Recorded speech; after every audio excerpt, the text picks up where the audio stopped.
This is the legs. Quarterback's legs.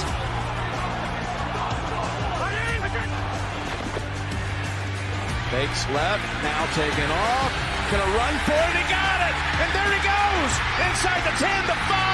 Oh, the play of the year in the NFL! Quarterback legs it was. I said no spy on this play. I can't believe it. The rare mistake by Kansas City. Hey guys, welcome back.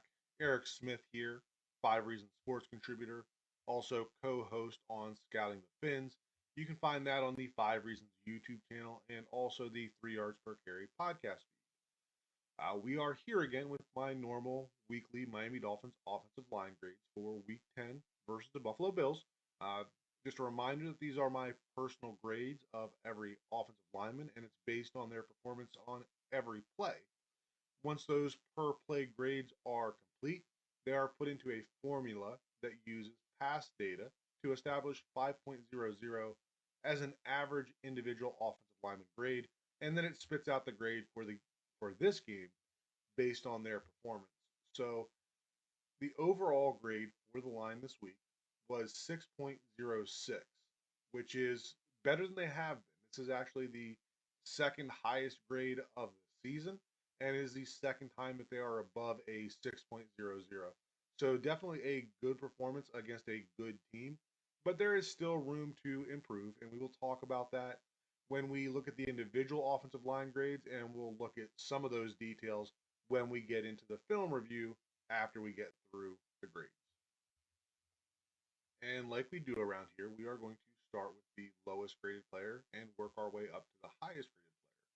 So our lowest graded player for this week was Jonah Savaiinaea, and he came in at a 2.19. As you can see, not great for a game grade or a season grade for him, a little bit lower than even what his season grade has been. But there is still some encouragement here. When I look at the grades that I had for him, he only had 2 plays that were graded as full negative zeros. That was one run play and one pass play that happened on the 5th drive of the game. They were actually consecutive plays. But those were the only 2, I would say, flat out awful plays. And the rest of them were half grade negative plays where there's stuff to continue to clean up. I would say that the biggest thing that I'm seeing where he struggled the most was on the backside of outside zone. So outside zone runs to the right. The Dolphins ran more of those this week than normal, and I'm not really sure why, because as we're going to see with Larry Borom, wasn't great there either. But as far as Jonah, I would say that being on the backside, cutoffs on outside zones, is one of those things that takes time to learn. You have to be very aggressive with it, but not too aggressive where they can kind of backdoor you and swim through to make the play anyways. So, that's kind of I don't want to say a higher level type thing, but it kind of is in a sense, being able to get across those 1 technique or 0 technique and being able to seal those off. So even though it is a low grade for Jonah, I do still feel like there was stuff to be encouraged about in this game. And I do still feel like we are seeing a player that is kind of coming into his own. And hopefully, as we get further into the second half of the season, we will see him kind of level out at least around a average player for the second half of the season. And hopefully can grow to more as we move forward. But for this week, he was the lowest graded player. Our next lowest graded player is going to be Larry Borom. He came in at a 3.51. You can see that for the season, he's been slightly below average. And he was kind of the opposite of what Jonah Savaiinaea was, where Jonah had a bunch of, kind of half negative plays. Larry didn't have too many of those. I only had him with 1 that was a partial negative, but he had 4 plays that were full negatives. And a lot of that came on outside zone runs to his side, which, like I said, I'm not sure why the Dolphins really favored that. I mean, I guess it worked out overall, but for Larry Borom, he's just not really cut out for that. So he did grade higher than Jonah, but I was more encouraged by Jonah's progress and how we're moving towards, half grade negative plays where there's still room to improve versus Larry Borom, where he was just getting beat clean, more often. And overall, Larry Borom's still a backup right tackle. And he could be a lot worse than 3.51. We've seen a lot worse than 3.51, but not good enough for a long-term starter by any means. And that's going to wrap it up for the negative. I won't say negative, but the below average grades. Our next lowest grade is going to be Pat Paul. He comes in at a 7.58. As you can see, that is an improvement over his season average. Solid game overall. The only full negative play that I had, I think it was on the very last drive of the game, was a outside zone away from him where he wasn't able to get to the cutoff of the defender. Had him marked as a 0 for that one. A couple other ones were had him marked partially negative. All of his marks that were negative at all were in the run game. So very strong game in pass protection from Pat Paul, and not far from a clean slate for him. So another good performance for the big left tackle. And then kind of a surprise this week, we have Cole Strange coming in at a 7.76, so the second highest graded player of the week. Not a dominant performance by any means, but he avoided those ugly negative plays like we've seen from him almost every week in the past. Another player that he didn't have any 0 graded plays. He had several partially negative.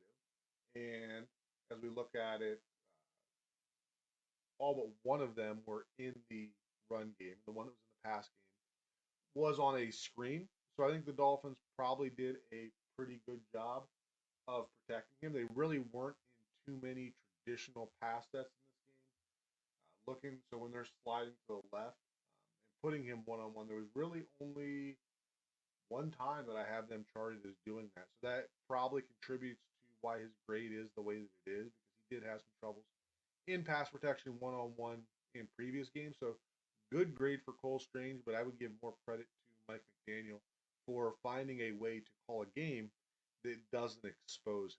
But definitely, we grade on what he's asked to do, and based on what he was asked to do in this game, graded very well. And as usual, it's not difficult at this point to figure out who the highest graded player is, but what is surprising is Aaron Brewer coming in with a 10.00. And this is not to say that there was nothing at all that he did negative. There's not still room for improvement.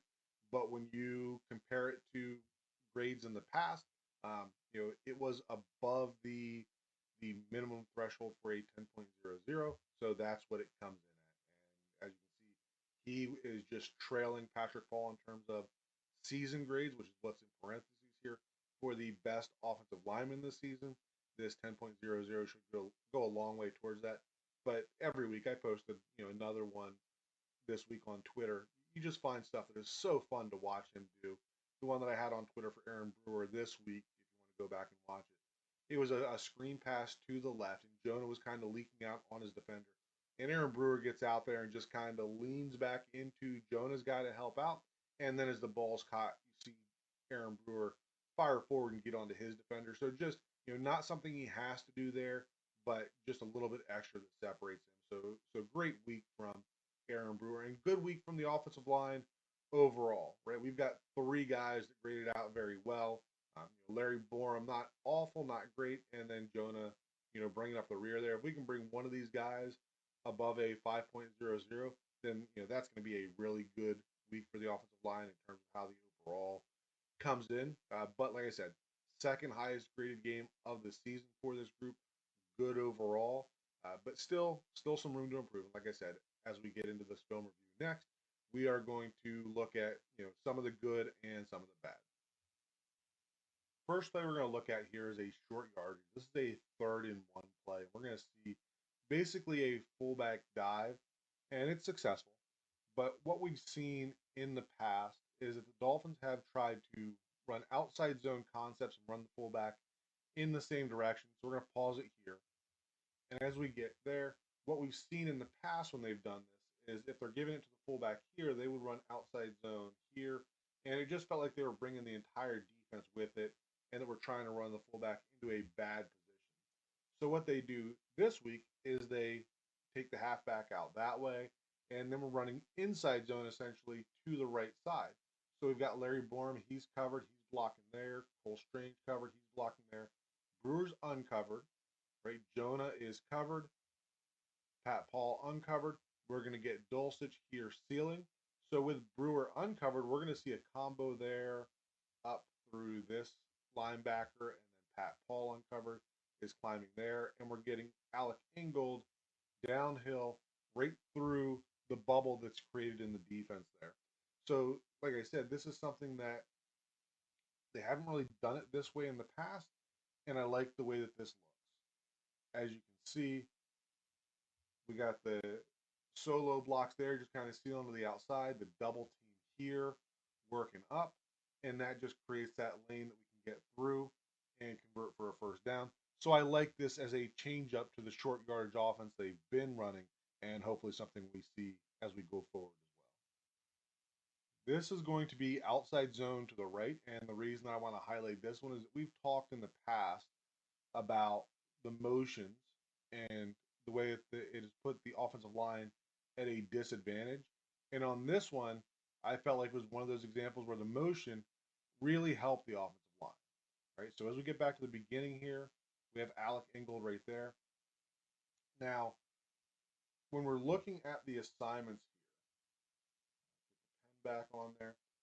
So we're actually going to bring Alec Ingold through to that linebacker. So we're getting a block there. We're getting the combo block here, and we're going to ask Strange to climb up, right? And then we're getting a combo there, climb up as well, and then a block there. But we're going to get Ingold coming in motion. And mainly I want you to watch this linebacker because this is where the difference is made. And, Strange still doesn't get a great block on him. But as that motion goes to the right, we're going to see this linebacker move to the right. And that just creates a cleaner angle for Cole Strange to get through there. So as we watch this, watch number 8, watch Ingold, see the way they're shifting over, and see where that linebacker is now and how Cole Strange can get more vertical with that block. We get Ingold leading through. Right, here's Ingold. And then he's leading through to 58.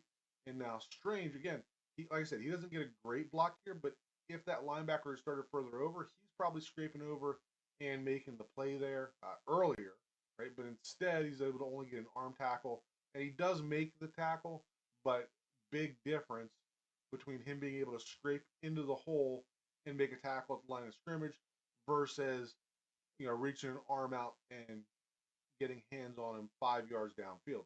So again, I just like how Mike used the motion here to shift those linebackers away from the play they're running, bring Ingold back to the play, and just create some nice angles for the offensive line.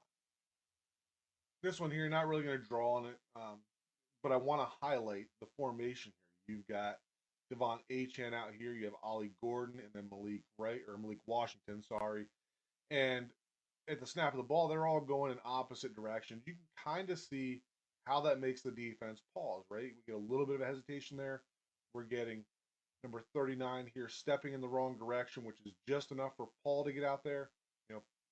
Great job by Pat Paul here of getting out there and being able to make that defender go underneath, and then for him to be able to continue upfield and get to Poyer as well.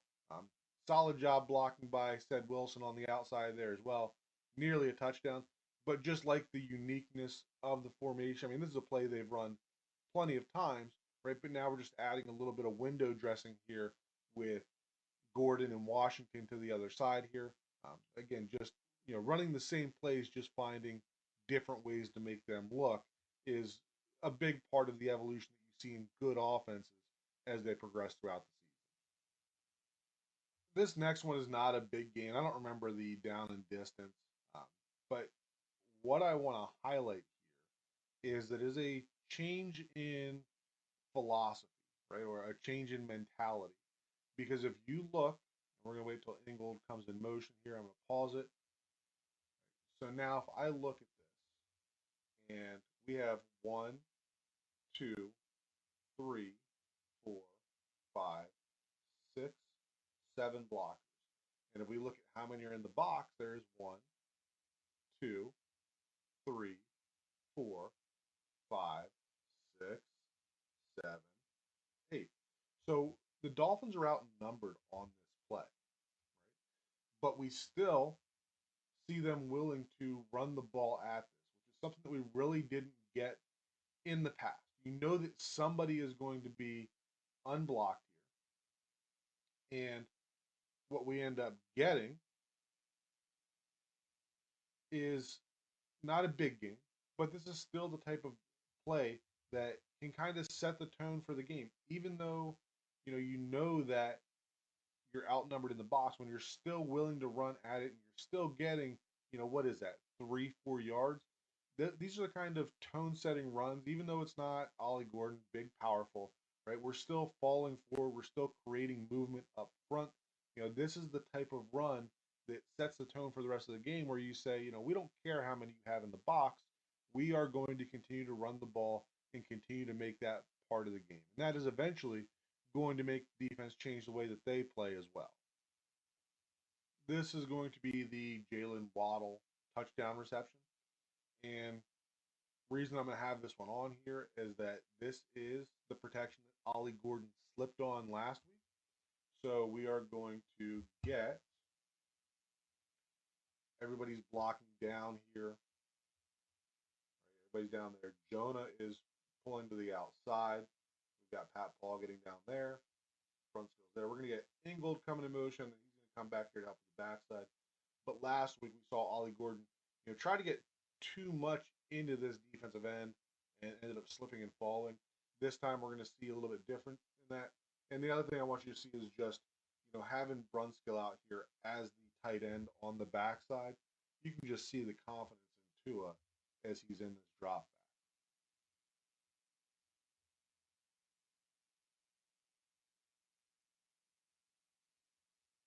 So again, you see Ollie Gordon getting over here, but he's not being too aggressive to get involved with that. He's letting Jonah doing his thing and just kind of be the the backup to that, which is what he's intended to do there. So avoiding the silly penalty that he had last week by being a little too aggressive. And then on the backside, right, we got Tua is turning his back to Dan Brunskill. And if this was, a tight end over here, you might not be as confident, but he knows he's got Brunskill back here. Plus he's got Ingold coming through. So this is 7-man protection. And you can just see the confidence in Tua being able to step into that throw and deliver a deep shot. And we're actually going to see that on the next play here. So this is the first time the Dolphins have run a tackle trap issue. So it's going to be Pat Paul pulling across, and he's trying to get to Bosa here. Larry Borom ideally is just going to climb and seal there. And everybody else is down. Because Brewer doesn't have to work down right away, we're going to see more of a combo between Brewer and Stream trying to steal Bernard here. And then what we're going to get is a late rotation, and that's going to be Cole Bishop working up there. And we're going to see that Larry Borom makes the proper adjustment. He fans this out and still gets to Bishop. He doesn't try to get over top, but the corresponding move here is that Joey Bosa is going to slant to the inside, and that's going to make it a really tough block for Pat Paul. We're also going to see Aaron Brewer, who, like I said, had a really good game, but not completely perfect, is going to get pushed back a little bit here. Right here we see Bishop is walking up, right, and we're going to see Borom still getting out, getting Bishop. And I guess I was a little wrong there. Brewer wasn't going backside. Brewer's working front side to that combo to let Strange work up. You can see he gives up a little bit of penetration there that Brewer does. And as a result of that, knocks Pat Paul a little bit off path, right? In a perfect world, what we're going to see here is that Brewer gets there, Pat Paul's there, and Ollie is a little more vertical with this path, getting through there. But we don't get it.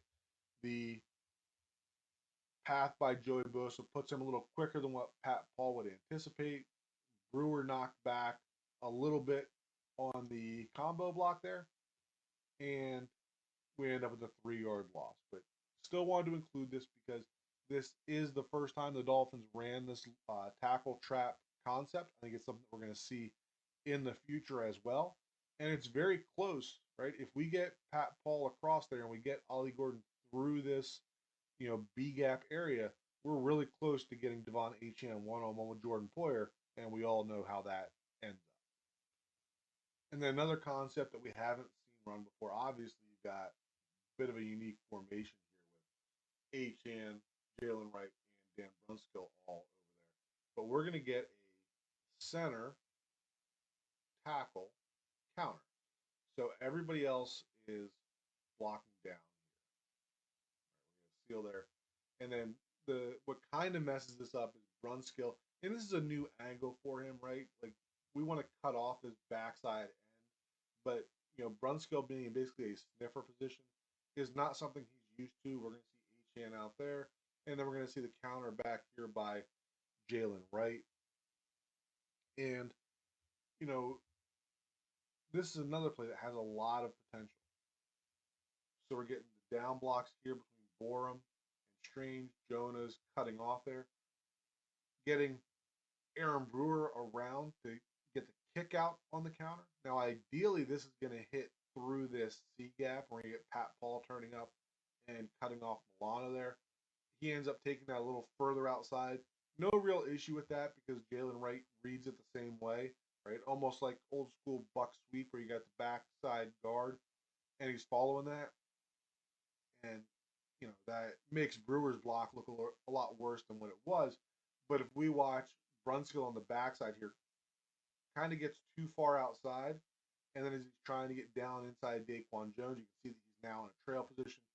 And that's really what prevents Jalen Wright from being able to get through that gap there or getting a clean release. So he ends up bouncing it. Could also say that if Pat Paul is going to take this to the outside, would like to see him play through that outside shoulder and let Brewer get around to the outside. But Jalen Wright ends up doing a good job breaking a tackle and making a really nice run out of this. But in general, just wanted to include this because this is another new concept that we're seeing with this center tackle counter. And when you're, catering to your best offensive lineman in Brewer and Patrick Paul, finding different ways to take advantage of it, really like this wrinkle that was added to the offense. And then this was the play that I was talking about with Brewer. I did share this on Twitter as well. This is just going to be a screen to the left, right? Nothing too special here, but I want you to watch Aaron Brewer here. Right? So as he gets out here, Jonah's going to try to get around to this defensive tackle. Not able to get quite all the way around. So watch Aaron Brewer here. Right? He gets over, sticks his butt in there, and just kind of seals it to help Jonah get all the way around while he's keeping his eyes downfield. Then as the ball's caught, then he gets downfield, attaches to Milano, and springs it for a big gain. But just a high-level thing here. Like, this little help with Jonah is not something a lot of centers are going to do, not something you have to do, right? This is him just doing something extra that doesn't pop out on the tape as a pancake block like we've seen in the past, but this is still just as high level as those pancake blocks. It's something that I always love to see Brewer doing, just special stuff on the tape every week. Here's a play that a couple different people asked me to do. This play looks really ugly, but I don't think it's quite as ugly as it looks. So you're going to have Alec Ingold coming in motion. He's going to kick out here. This is going to be outside zone. So ideally what you would have is the combo there, right? And then we're solo there. Working up here, right? We're there, and then working through. But what we're going to getting is that this ends up looking ugly, this ends up looking ugly, and this ends up looking ugly. So it looks like we have basically everybody losing on this rep. But like I said, I don't think it's as bad as it's going to look here as we play the tape. Right? Obviously, it looks like we have Borom, Strange, and Jonah all losing pretty bad. And I'm not going to, defend all of them. I'm not really going to defend any of them too much. But the biggest loss here, the only one that really matters, is Larry Borom here. So we're running an outside zone to the right side. Here comes Ingold in motion. They're walking this guy up. when he slants inside, there's no longer a combo there. Brunskill's not going to chase him, so Brunskill is climbing. But Larry Borom doesn't even get a hand on Joey Bosa. So that is the key factor in this play looking as ugly as it does. And Cole Strange is going to look ugly also, right? But that defender is taking himself out of the play. We're running outside zone to the right. If we can just, and you can see Borom tripping a little bit there, but if we can just get a little bit from Larry Borom on the front side here, just to, doesn't even have to push him inside, just has to put a little pressure on him to prevent him from being able to slice back into the lane, right? And if we get that, then now we're kind of cooking because Achane's going to read that all the way. There's no way he's going to the backside, so even though Strange and Jonah are losing, those blocks are basically irrelevant. All we need is for Larry Borom to get a piece of that, and then we're getting downhill right into that lane, and we have a good play. So, ugly looking play, but it's probably a lot closer to a really good looking play than you might have thought watching this one on the broadcast. And then last play we're going to look at here. So this is one that I discussed a little bit on Twitter. I actually posted it first saying that it was duo, touchdown by Achane. But when I came back and I watched this all 22, I think that the play that we're looking at is actually a counter solid that just completely went to crap. And I'm going to kind of explain why I feel that way here. So as we're coming into motion, so if I am right, if this is counter solid, then what we're getting is that Borom is going to be down to here. Strange is going to help before getting up to there. We're here, and then we're just blocking the backside here. And then we're going to get Rucci, who comes into motion here and then slips. But I think what he was trying to do was just to seal off Bosa. And then we would get Dulcich coming around and leading up to Milano, right? And now we have our counter action, and we're hitting that here. But we're going to see that that is not what happens at all. That we get Rucci in motion, we get the slip, but you can see that Larry Borom is working to the inside there. If this was a duo, I think that Strange would have gotten a little more vertical trying to help out with the double team there before sliding off to Bernard, but he's not looking to give much, right? He's getting to Bernard pretty quickly here. Larry Borom, I think, as he's stepping down here, I think just ends up getting a little too aggressive. Jordan Phillips does a good job swimming over top of him. Rucci is slipping there. So now everything here, he's just gone to complete crap. I saw a post about Terrell Bernard here saying he overran this. And as he's reading this, right, I think that he's reading the down blocks here and Dulcich coming across. He's reading this counter solid. And if this play goes where it's designed, I think Bernard's actually in a good spot. But this is where Achane turns into a special player. And as he's taking the handoff, right, I'm sure, would have seen Rucci coming over here, seen him slipping, right? Eyes are there. Everything there is clogged up, right? Sees a little lane here and right here. Making 39, missing a phone move. That's just a ridiculous move there to be able to change the path from the original play, find that lane, and then just complete natural instincts to be able to get that little jump cut to the inside, right? And then we get the scenario that we all want of Achane one-on-one with Jordan Poyer in the open field. Not even a chance there, but just in general, I thought, like I said, kind of explained why there, that I feel this play was counter solid, not duo. But the biggest thing here is, just Achane being special when it came time to be the closer in this game. He brought out the cape and turned into that special player that he is. All right, that's going to wrap it up for this week. As always, appreciate you guys leaving comments below. Let me know what you want to see different. I know there was a request from Ghost to do a breakdown of the tight ends. I didn't do it on this video, but hopefully I can get some time later this week. Definitely looked like Rucci and Dulcich had a good game, so it might be some good film to break down.